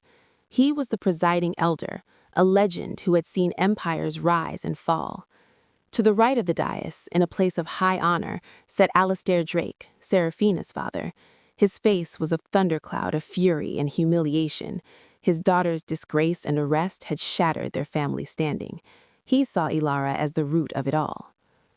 Alpha Kalen Stone of Stonecrest, Thorne's voice boomed, requiring no amplification. You stand before this council accused of two grave breaches. First, that you harbor and acknowledge a foreign royal heir without presenting her claim to this council for vetting, thereby threatening the territorial balance. Second, that you executed summary justice upon your beta, Ronan Steele, a wolf of high rank, without a formal pack trial or council witness. How do you answer? Kalen stepped forward, his presence commanding the space. Elder Thorin, honored alphas, I answer thus. The heir, Ilara Atos, was revealed to me by the moon goddess herself as my fated mate during the sanctified selection. Her identity was unknown to her and to me until it was forced into the open by the traitor Ronan Steele and the exile Silas Merrick, who had sought to steal her birthright and had been plundering my pack's resources for years. Murmurs rippled through the hall. Alistair Drake shot to his feet. A convenient story. She appears from nowhere, a low-born Omega, and suddenly she's a lost princess and your mate. This is a farce, a ploy to seize the legendary Atos holdings for yourself. I have evidence. Thomas Vale's voice rang out, clear and strong. He stepped forward, holding a sealed case. Genetic records, smuggled from the Atos archives, notarized eyewitness accounts of the night of the betrayal, including my own, and the financial records linking Ronan Steele to Silas Merrick, detailing the embezzlement from Stonecrest. He opened the case, presenting documents and data drives. The truth is not convenient, Alpha Drake. It is simply the truth. Thorin motioned for a clerk to collect the evidence. His old eyes studied Ilara. And you, girl, Ilara Atos, do you claim the Stormwing Alpha title? All eyes turned to her. Ilara's heart hammered against her ribs. She felt small, insignificant before these giants of power. Then she felt Ilara's steadying presence beside her, and Thomas's proud gaze. She thought of her parents, who died for her. She straightened her spine, and when she spoke, her voice did not tremble. I do not claim it, Elder, she said, meeting his flinty gaze. It is mine by birth and by blood, but a title is not leadership. I'm learning what that means. I was raised with kindness, with hard work, and with the belief that strength is for protecting the weak, not preying on them. If that is not the quality of an alpha, then perhaps the title has lost its meaning. A shocked silence followed. No one spoke to the council elder like that. To everyone's surprise, a slow smile spread across Thorin's weathered face. A direct answer, refreshing. His smile faded. However, blood alone does not settle council law. The Atos territories have been in a protected trust, administered by a neutral regency for 22 years. Their people are scattered, their pack structure dissolved. To simply install you would cause chaos, perhaps war, as neighboring packs move in to fill the power vacuum. What is your proposal, Elder? Kalen asked, his voice tight. The proving, Thorin stated. The words sent a visible shudder through the assembled alphas. Even Kalen went rigid. What is the proving? Ilara asked, sensing the sudden shift in the atmosphere. An ancient right, Queen Mother Isolde answered from behind them, her voice heavy. For a claimant whose right is contested or whose ability is unproven, the claimant must journey to the heart of their claimed territory and retrieve a sacred totem of their pack, protected by ancestral guardians and the land itself. It is a test of strength, of heart, and of connection to one's lineage. Few who attempt it return. It is the only way to legitimize your claim in the eyes of all packs without triggering immediate conflict. Succeed, and the Atos lands are yours, and your mating bond to Alpha Kalen is recognized as a union of equals, requiring no council approval. Fail, he left the consequence hanging. And the second charge, Kalen pressed, regarding Ronan. The evidence of his treason, if verified, will absolve you of that charge, but it must be verified by council investigators. Until then, it remains an open mark against your rule. So you would send my mate into a death trap based on the accusations of a disgraced alpha, while my own honor is held hostage? He snarled, a hint of his wolf in his voice. The path of leadership is never clear or safe, Alpha Stone. The proving is the law. She has one moon cycle to prepare. Then she must go. Alone. Alone, the word echoed in the silent hall.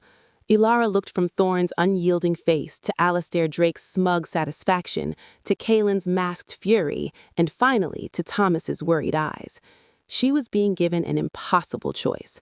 Renounce her birthright and live safely as Kaelin's mate, but with a cloud over his rule and her people forever lost, or walk alone into a legendary trial that had killed seasoned warriors. She thought of the Atos refugees Thomas had told her about, living in fear. She thought of the responsibility in Kaelin's eyes, the weight of his crown. She thought of the old woman in the rain and the choice to not walk away. She stepped forward, ahead of Kaelin. I accept the proving. Gasps filled the chamber. Kaelin made a strangled sound of protest, but she held up a hand, stopping him. She kept her eyes on Thorin.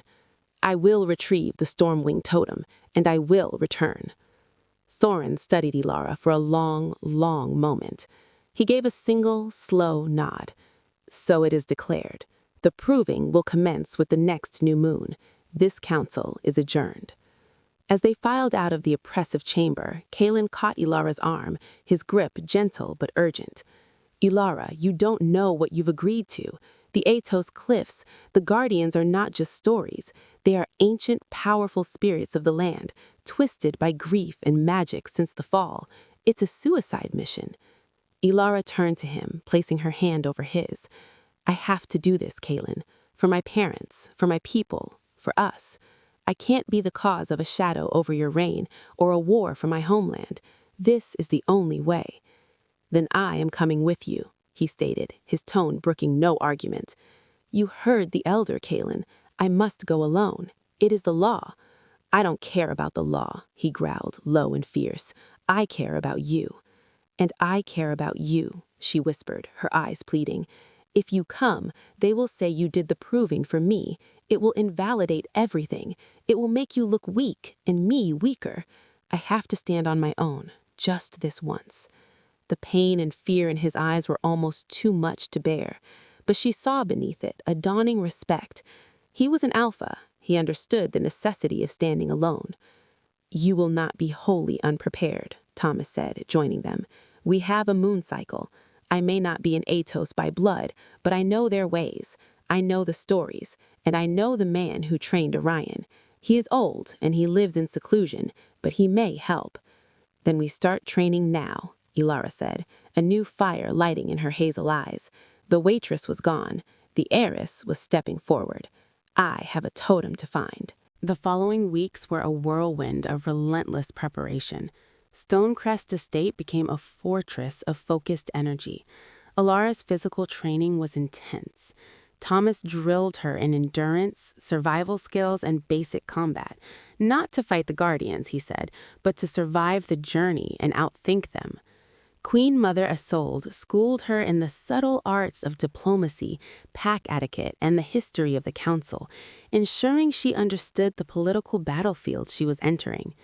But the most crucial training happened in the quiet of the estate's library or in the moonlit gardens. It was the awakening of her Ados gifts. Kaelin helped her here. As her mate, his strong, steady presence acted as an anchor and a catalyst. They would sit facing each other, and he would guide her to reach inward. Feel for the lock, he would say, his voice a calm murmur. Not with fear, with recognition. It is a part of you, like your breath. It was frustrating, elusive work. Some days she could do nothing. Others, small miracles happened. She focused on a cracked cup, pouring all her will into the idea of it being whole, and watched, astounded, as the hairline fracture sealed itself. She practiced the voice on a stubborn, ancient oak tree, softly asking a low-hanging branch to bend, and after minutes of straining silence, it creaked and dipped toward her. The most profound moment came during a sparring session with Thomas. He fainted, and she overbalanced, tumbling hard onto the training mats. A sharp pain lanced through her wrist. As Kaelin rushed over, concern etched on his face. Ilara closed her eyes, clutching the injury. She didn't just ask it to heal, she commanded it. She visualized the bones knitting, the pain receding like a tide. A warm, golden light, visible only as a faint shimmer, enveloped her hand for a few seconds. When she opened her eyes, the pain was gone. The wrist was tender, but not sprained. Thomas stared, his eyes shining with unshed tears. "Just like your mother," he whispered. "She could heal the gravest wounds with a touch." As the new moon drew near, Thomas secured a meeting with the old trainer he'd spoken of, a wolf named Castor who lived as a hermit in the high foothills near what was once the Ados border. They traveled there by helicopter, setting down in a rocky clearing. Castor was ancient, his back bent, his face a roadmap of deep wrinkles, but his eyes, a faded blue, were sharp and missed nothing. He looked at Ilara, and for a long time he said nothing. He simply walked around her, sniffing the air. "Orion's scent," he finally croaked, faint but there, and Lyra's fire in the eyes. He gestured for her to follow him into his simple hut. "The proving is not a test of might, girl. It is a test of memory. The land remembers. The guardians remember. They are not monsters. They are grief given form."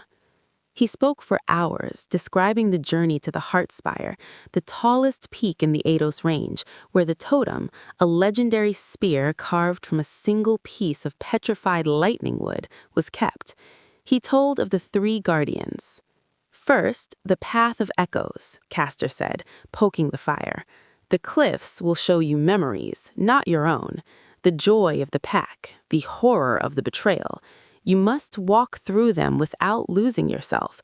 Many go mad here, trapped in a past that is not theirs." "The second, the guardian of sorrow," he continued, his voice dropping. "A spirit born from the collective grief of the slaughtered pack. It will show you all you have lost, all you risk. It will offer you a life of quiet oblivion, without the pain of memory or duty. You must refuse its comfort." "And the third?" Ilara asked, her heart in her throat. Castor's old eyes met hers. "The guardian of the totem is the spirit of the land itself, the soul of Stormwind. It will ask you a question. Only the true alpha, one who understands the heart of the pack, can answer it. I do not know the question. It is different for all." The night before her departure was the hardest. Kaelin found her on the same balcony where he had stood the night of the selection, looking out over his territory, now tinged with the silver of a waning moon. "You have something for me," he said. He held out a long, narrow box of dark wood. Inside, on a bed of velvet, lay a dagger. Its blade was forged from a strange, dark metal that seemed to drink the moonlight, and its hilt was wrapped in leather, aged to smoothness. Set in the pommel was a single, flawless moonstone. "It's beautiful," Ilara breathed. "It was my father's," Kaelin said. "Forged from star iron, they say. It will cut through things other blades cannot. Not for the guardians," he added quickly, seeing her look. "For your journey, for practicalities, and so you carry a piece of my strength with you." Ilara took the dagger, its weight solid and comforting in her hand. "Thank you." She looked up at him, her eyes glistening. "I'm scared, Kaelin." He cupped her face, his thumb stroking her cheek. "I know. So am I. But listen to me. You are Ilara Atos. You have faced down traitors and storms and the judgment of kings. You have a heart that is your greatest weapon. Trust it. Remember why you are going, not for a title, but for a people, for a future." He leaned his forehead against hers, a gesture of profound connection. "Come back to me," he whispered, the words a raw plea. She smiled through her tears. "I'll do my best." At first light, a single rugged vehicle waited to take her to the drop-off point at the edge of the Ados territory. Thomas hugged her fiercely. "Remember your training. Trust your instincts. The land knows its own." Queen Mother Isolde placed a light hand on her head in a blessing. Walk with the moon's grace, daughter. Kaelin stood apart, his kingly mask firmly in place for the benefit of the watching guards. But as she climbed into the vehicle, his eyes met hers, and in them was a universe of love, fear, and unwavering faith. The vehicle pulled away. Ilara did not look back. She watched the familiar landscape of Stonecrest give way to wilder, rougher country, and then to the first forbidding foothills of the Stormwind Mountains. The air grew colder, thinner. She was alone. The proving had begun. The descent from the Heartspire was both easier and more perilous. Easier because the Stormwing totem in her hand seemed to subtly guide her, its silver veins glowing faintly to illuminate the best path in the deepening twilight. More perilous because her body was at its absolute limit, trembling with fatigue, and because the triumphant tone from the peak would have announced her success and her location to any who might wish to intercept her. She moved as quickly as she dared, using the staff for balance on the treacherous slopes. Her mind replayed the Guardian's final warning: "The greatest sorrow may yet be your own." What did it mean? Was the danger not behind her, but ahead? As she reached the tree line, the first flakes of snow began to fall, swirling in the bitter wind. She needed shelter, and fast. Castor's maps indicated a hunter's cave not far ahead. She pushed on, her breath pluming in the air, the world reduced to the circle of faint light from the totem and the crunch of her boots in the gathering snow. She found the cave, a shallow opening in the rock face. It was empty, save for some old, dry firewood stacked neatly in the back, a courtesy from hunters past. Grateful, she used the last of her energy to build a small fire with a fire starter from her pack. The warmth was a blessing. She ate some of her rations, her hands shaking, and leaned the glowing totem against the wall beside her. For the first time since she'd left, she allowed herself to truly feel the weight of her accomplishment. She had done it. She was the alpha of the Atos. The fire crackled, and in its dancing light, she must have dozed off. A sound jolted her awake. Not a howl, but the soft crunch of a footstep in the snow outside the cave entrance. Her hand flew to Kaelin's dagger. "Who's there?" A figure stepped into the firelight, brushing snow from its shoulders. It was a man she didn't recognize, middle-aged with a weathered, tired face and eyes that held a desperate hope. He wore patched, practical clothing, and he smelled of wolf, but also of pine and cold stone. He dropped to one knee immediately, his head bowed. "Alpha," he said, his voice choked. "I am Cyrus. My family, we have been hiding in the high passes since the fall. We heard the Heartspire. We felt it. Is it true? Have you come?" Alara's fear melted into a surge of emotion. Here was not an enemy, but the first of her people. "I have, Cyrus. Please stand. You don't need to kneel." He rose, his eyes drinking in the sight of her and the totem. Tears tracked through the grime on his cheeks. "Forgive me for startling you. I was scouting when I saw the light. Others are coming. Word is spreading through the mountains like wildfire. They're gathering at the old meeting ground in the Cedar Valley." Her people, gathering for her. The reality of it was overwhelming. How many? Dozens so far. More will come from the lowland hiding places. But Alpha, you should know, not all welcome this. Silas Merrick had allies, some who profited from the chaos, and the Council's wolves, they watch the borders. They may try to stop you from leaving. The Guardian's warning made sense now. The greatest sorrow wouldn't be failure, but success that sparked a new conflict that got her people hurt. She couldn't lead them into a battle right now. They were scattered, weak from hiding. "I must return to Stonecrest first," she thought aloud, "to present the totem to the Council to solidify the alliance. But I will not abandon you.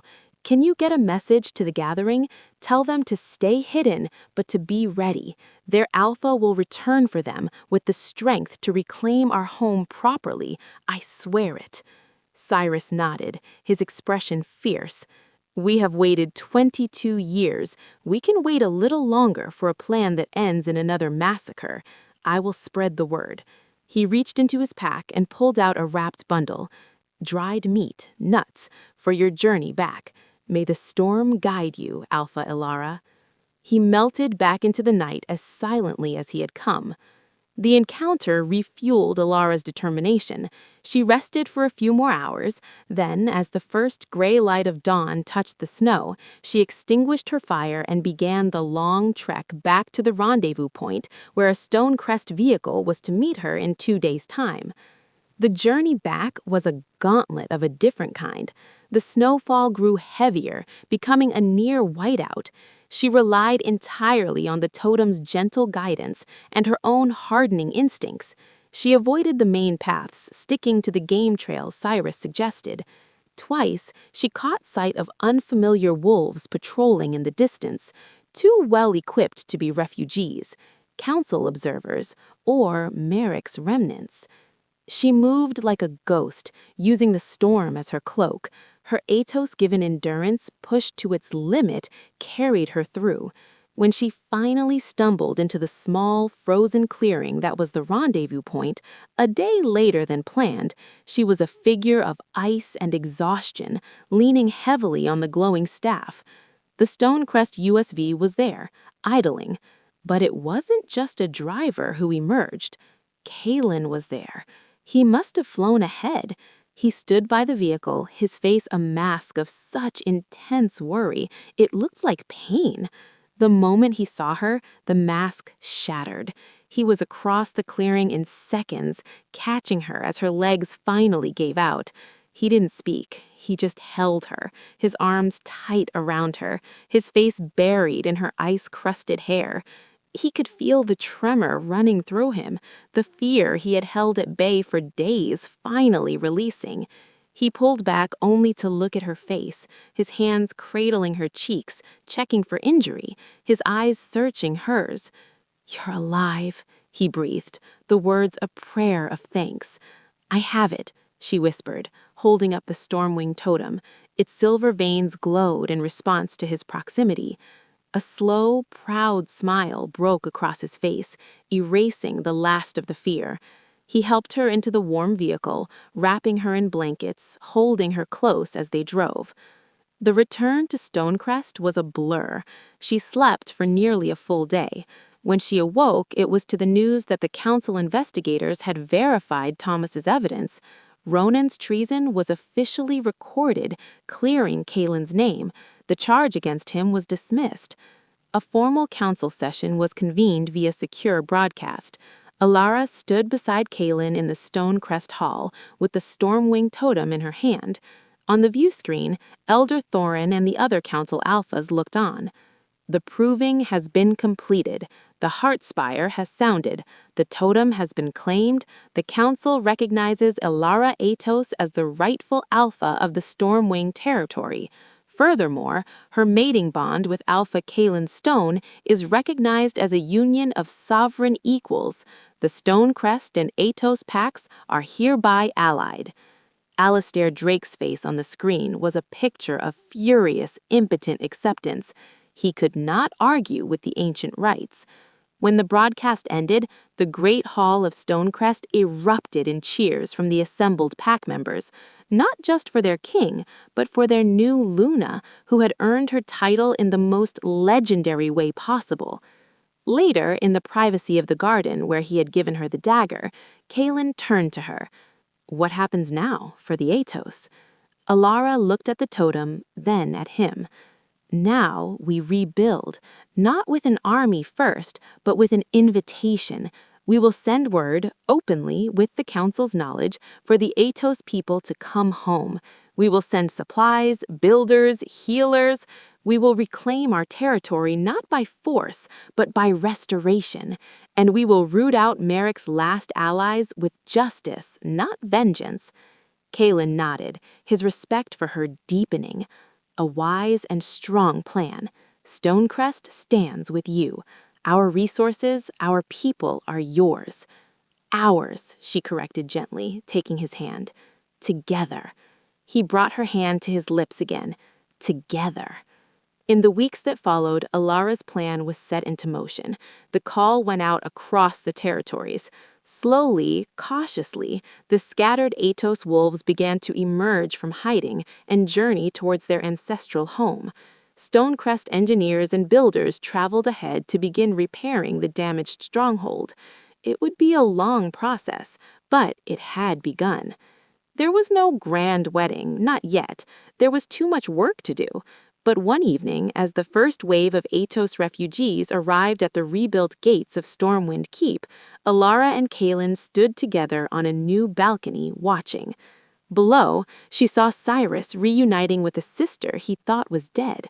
She saw an old she-wolf weeping as she touched the stones of her childhood home. She saw Stonecrest warriors sharing meals with Atos hunters, bridges being built not by decree, but by shared purpose. Thomas stood with them, his arm around Alara's shoulders. "They're home," he said, his voice thick. "They are," Alara whispered, leaning into him, her other hand finding Kaelin's. The moon rose over the mending peaks, full and bright. It shone on two packs, once broken, now intertwined. It shone on a king who had learned that true strength could wear an apron, and a queen who had learned that her greatest power had always been her heart. And as the wolves of the Atayal's territory was a land of breathtaking, brutal beauty. Jagged, black granite peaks clawed at a sky that seemed perpetually bruised with clouds. Waterfalls, born from melting snow high above, thundered into deep, misty ravines. Ancient pine forests cloaked the lower slopes, their silence profound and watchful. Alara's journey on foot was arduous. She followed the maps Castor had drawn, her senses stretched to their limits. The first test came not from a guardian, but from the land itself. A sudden rock slide, triggered by a distant tremor, forced her onto a narrow, crumbling ledge over a sheer drop. Her heart hammered against her ribs as she inched along, the stone groaning under her boots. For a terrifying moment, her foot slipped, sending a shower of pebbles into the abyss. She clung to the rock face, her fingers finding a desperate purchase, and pulled herself to safety, shaking. It was a blunt reminder. This place required respect. As she ascended higher, following a river of glacial melt that carved through a canyon, the second test began. It started as a whisper on the wind. Laughter, children's laughter, echoing off the stone walls, then the scent of baking bread and blooming night-blooming jasmine, a flower her mother had loved according to Thomas. The air before her shimmered. The harsh canyon walls seemed to soften, replaced by the sun-drenched stone of a bustling courtyard. She saw wolves in simple tunics, children chasing each other, elders sharing stories. She saw a man with fierce, laughing green eyes, her father, lifting a small, dark-haired girl high in the air, both of them laughing. She saw a beautiful woman with a kind smile, her mother, weaving flowers into a young wolf's hair. The path of echoes, the memories of the pack in its prime. The joy was so vivid, so warm it was a physical ache. She wanted to step into the courtyard, to feel that sun, to hear that laughter directed at her. She took a step forward. But as she did, the memory shifted. The sun dimmed. The laughter turned to screams. The scent of bread became the acrid stench of smoke. The courtyard was now a battlefield. She saw her father, Orion, fighting a wolf with cold, empty eyes, Silas Merrick. She saw her mother, Lyra, forming a protective circle of light around a crying bundle, her, before a shadow fell over her. She saw Thomas, younger, his face a mask of grief and determination, snatching the bundle and running as flames consumed the world behind him.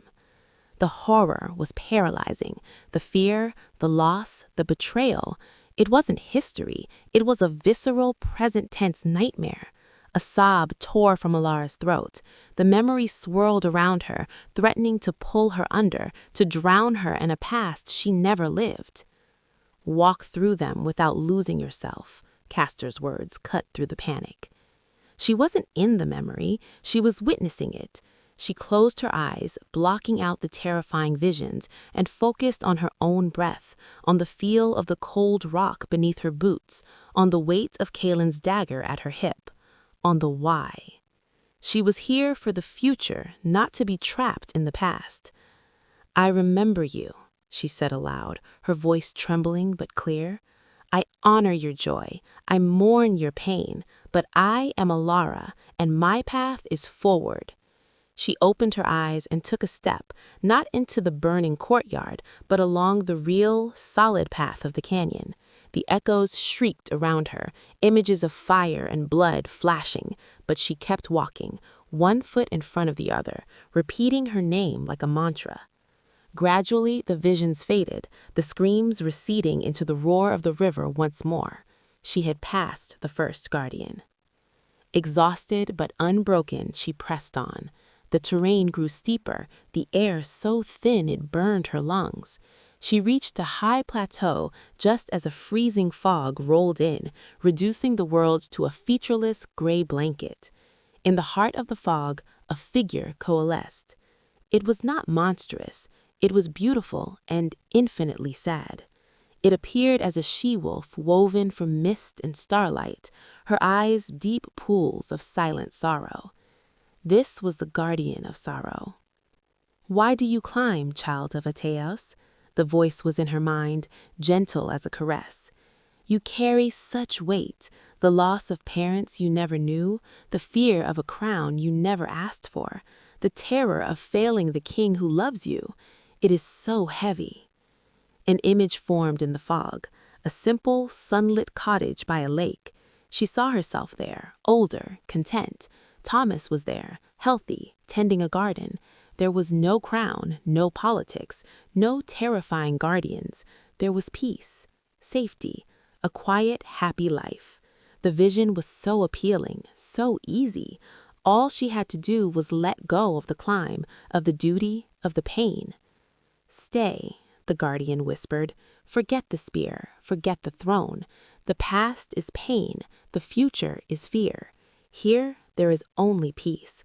I can give you that. Just let it go." The temptation was a physical pull, a warm lethargy seeping into her bones. To rest, to be free of the burden. She was so tired. She thought of Kalen waiting, of Thomas's pride, of the refugees Castor say were hiding in these very mountains, hoping for a sign.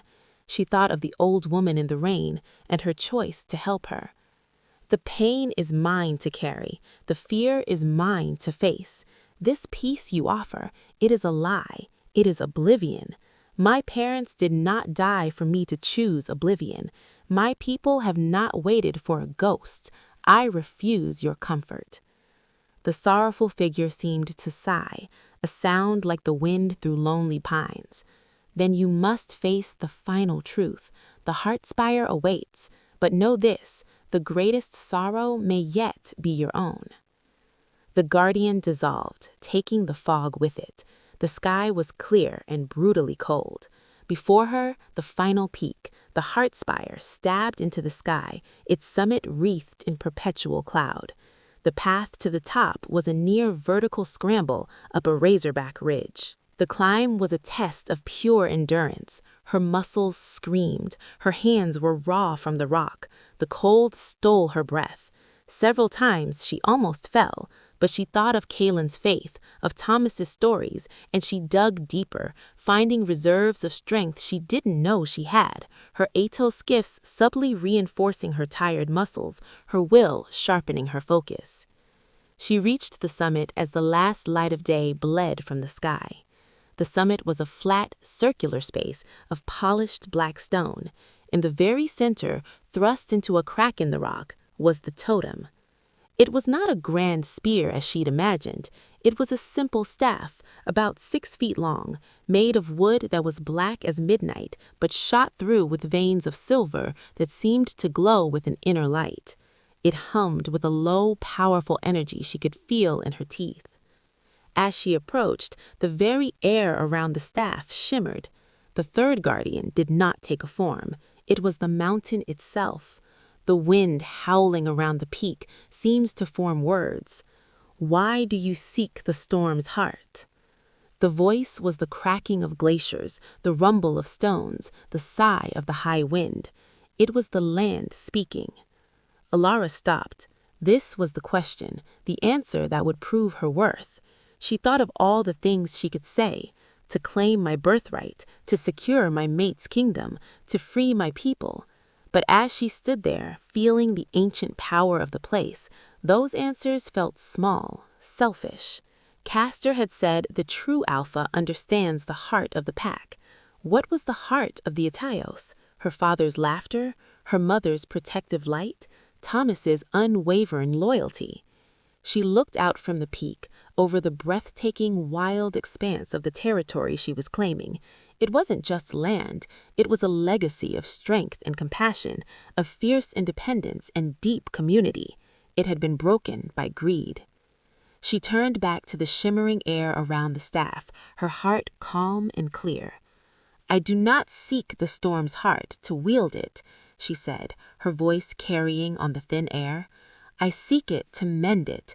The storm has been silent too long, filled only with echoes of sorrow. I come to remind it how to sing. I come not to rule from this peak, but to serve the valleys below. I seek it to bring my pack home. For a long moment there was only the wind. Then the shimmering air condensed, flowing down the staff like liquid light. The humming ceased. The staff was just a staff, an ancient, powerful artifact, but inert. The voice of the mountain spoke once last, quieter now, almost gentle. The storm hears its own. The heart is mended. The silver veins in the staff pulsed once, brightly, and then settled into a soft, steady glow. Alara reached out and wrapped her hand around the wood. It was warm. A surge of connection, of rightness flowed up her arm and through her whole being. It wasn't a surge of power, but of belonging. The land had accepted her. She had done it. She had passed the proving. As she pulled the storm-wing totem from the stone, a deep, resounding tone echoed from the peak, rolling out across the mountains, a sound that had not been heard in 22 years. The quiet after the storm and the deep-cut mines was a different kind of peace than the festive celebration at the keep. It was deeper, more profound, a healing of a wound that had festered unseen for decades. Arlo, though weak and haunted, was himself again. His nephew, safe in Liana's arms, became a symbol of the future the Atos were fighting for. Word of what happened spread through the territory not as a tale of horror, but as a legend of their alpha strength. She hadn't fought a monster with claws, but a sickness of the spirit with compassion and authority. It bonded the pack to her in a way no political decree ever could. Back at Stormwind Keep, the work of rebuilding took on a new, urgent sincerity. It was no longer just about repairing walls, but about cleansing foundations.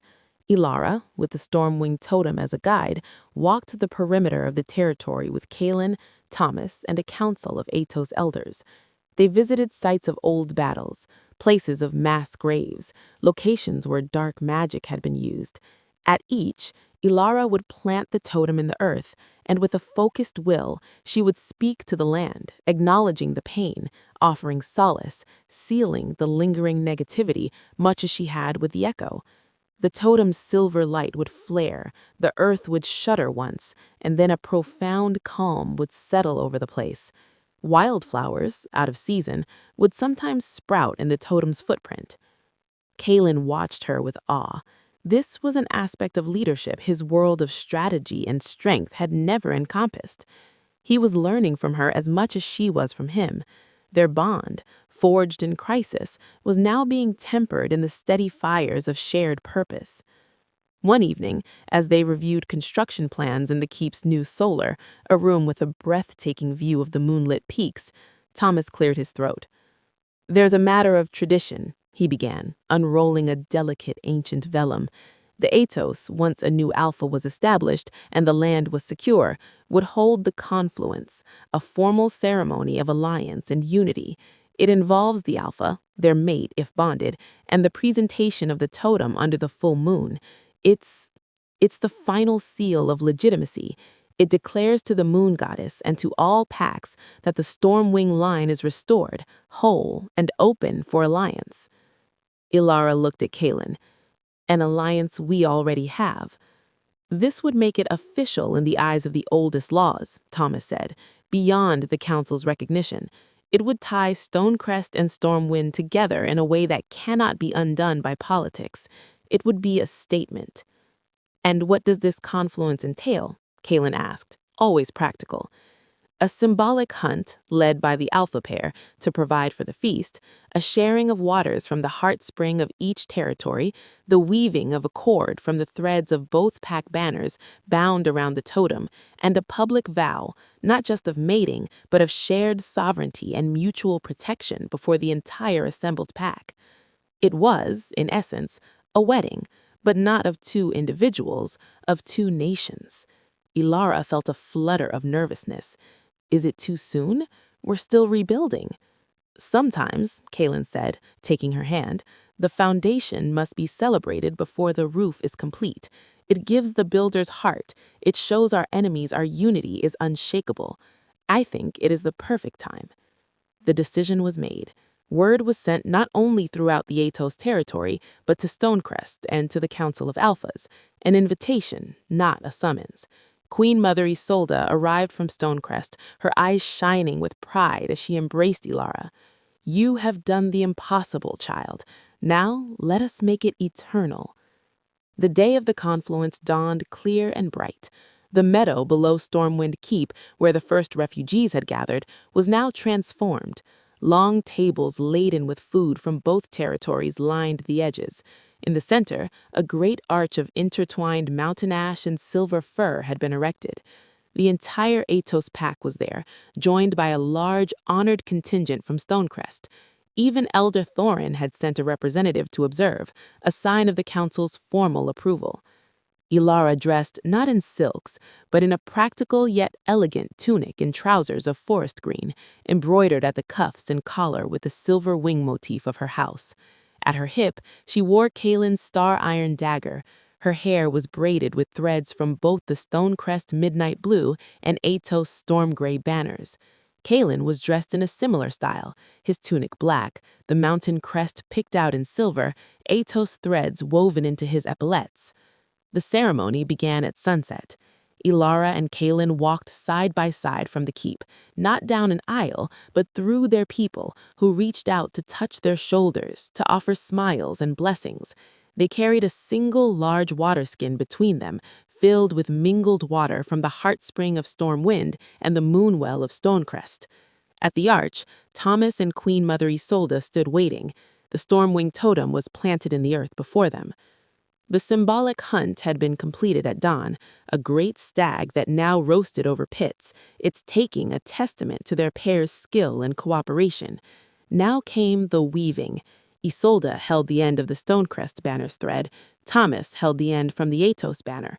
Ilara and Kaelin took them and, standing facing each other, began to slowly, deliberately braid the two threads together into a single, strong cord. The silence of the watching packs was absolute, broken only by the crackle of the fires and the whisper of the wind. As they braided, Ilara spoke, her voice carrying on the twilight air. I bind my strength, born of storm and cliff, to your strength, born of mountain and stone, not because I lack my own, but because together we are unbreakable. Kaelin's deep voice answered, I bind my resolve, forged in duty and frost, to your compassion, born of heart and healing, not because I am weak, but because with you I am whole. They finished the braid, a cord of blue, gray, and silver. Together, they looped it 3 times around the Stormwing totem, tying it off with a complex knot that Thomas had shown them, a knot meant to hold for eternity. Then they turned to face their people. Kaelin poured water from the skin into a simple, ancient chalice carved from a single piece of Heartspire rock. He drank first, then offered it to Ilara. She drank, the cool, mingled waters tasting of deep earth and clear moonlight. "By the land and the moon," Kaelin declared, lifting the chalice high. "By blood bound and choice made, the Stonecrest Mountain and the Stormwing Cliffs are now one spirit in two bodies. Our fates are woven, our people are family. From this day, an attack on one is an attack on both. The prosperity of one is the joy of both. This is our vow." A roar of approval went up from hundreds of throats, a sound of pure, united joy that echoed off the mountainsides. The feast that followed was legendary, but for Ilara and Kaelin, the most meaningful moment came later, when the singing had begun and the dancing was underway. They slipped away, just the two of them, climbing a short way up the keep's watchtower for a moment of quiet. Below them, their people now truly one pack, celebrated under a sea of stars. The twin banners, now permanently interwoven, flew from the highest tower.